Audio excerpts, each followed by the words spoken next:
नमस्कार, मैं आपके साथ विभा उपाध्याय और आप देख रहे हैं न्यूज़ 18 बिहार झारखंड का डिजिटल प्लेटफॉर्म। मिडिल ईस्ट एक बार फिर से युद्ध की आहट से गूंज रहा है। तेहरान से लेकर वॉशिंगटन और न्यूयॉर्क तक सिर्फ बयान ही नहीं बल्कि मिसाइलें और एयरक्राफ्ट कैरियर्स की भाषा भी अब बोली जा रही है। ईरान ने पहली बार खुले शब्दों में कह दिया है कि अगर हम पर हमला हुआ तो इलाके में मौजूद दुश्मन ताकतों का हर बेस, हर फैसिलिटी और हर एसेट हमारा टारगेट होगा। ये चेतावनी किसे है, क्यों दी गई है और क्या मिडिल ईस्ट एक बड़े युद्ध की तरफ आगे बढ़ रहा है? ईरान ने सीधे तौर पर यूनाइटेड नेशंस के महासचिव एंटोनी गुटेरेस को चिट्ठी लिखी और इस पत्र में ईरान के स्थायी मिशन ने कहा कि ईरान न युद्ध चाहता है और ना ही तनाव, लेकिन अगर सैन्य हमला हुआ तो हम संयुक्त राष्ट्र चार्टर के तहत आत्मरक्षा का पूरा अधिकार इस्तेमाल करेंगे। ईरान ने साफ किया कि ये जवाब निर्णायक होगा, समान स्तर का होगा और क्षेत्र में मौजूद दुश्मन सैन्य ढांचे को निशाना बनाएगा। ईरान ने अपने पत्र में यूएन चार्टर के आर्टिकल 51 का जिक्र किया। यह आर्टिकल किसी भी देश को आत्मरक्षा में सैन्य कार्रवाई का अधिकार देता है। मतलब साफ है, अगर पहला हमला हुआ तो ईरान जवाब को कानूनी और वैध बताने की तैयारी में है।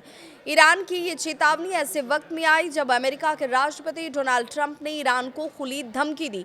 ट्रंप ने कहा ईरान को अगले 10 दिनों में एक की डील करनी होगी और वरना बुरी चीज़ें हो सकती हैं। ये बुरी चीज़ें क्या होंगी उससे भी समझना होगा। ट्रंप का ये बयान सिर्फ शब्दों तक सीमित नहीं रहा। अमेरिका ने मिडिल ईस्ट में aircraft carrier, worship, fighter jet और भारी सैन्य हार्डवेयर तैनात कर दिए। इतना ही नहीं, ट्रंप के 18 फरवरी के सोशल मीडिया पोस्ट में डीजियो गार्सिया और ब्रिटेन के रैफ फेरफोर्ड का जिक्र भी किया गया, जिसमें ईरान ने सीधी सैन्य धमकी बताया। ईरान ने यूएन को साफ कहा कि इलाके में मौजूद दुश्मन सेनाओं के सभी बेस, फैसिलिटी और एसेट्स वैध टारगेट होंगे और साथ ही ईरान ने यह भी कह दिया कि अगर हालात नहीं संभाले गए तो संयुक्त राष्ट्र सुरक्षा परिषद को तुरंत हस्तक्षेप करना चाहिए, इससे पहले कि बहुत देर हो जाए। दिलचस्प बात यह कि इतनी बड़ी चेतावनी के बावजूद ईरान ने कूटनीति का दरवाजा बंद नहीं किया। ईरान ने कहा कि हम अमेरिका के साथ न्यूक्लियर बातचीत में गंभीरता, रचनात्मकता और अच्छी नीयत से शामिल होने को तैयार हैं। यानी एक तरफ मिसाइलों की चेतावनी है तो दूसरी तरफ बातचीत की पेशकश भी। तो सवाल बड़ा है, क्या ये सिर्फ दबाव बनाने के लिए राजनीति है या मिडिल ईस्ट एक और बड़े युद्ध की ओर बढ़ रहा है?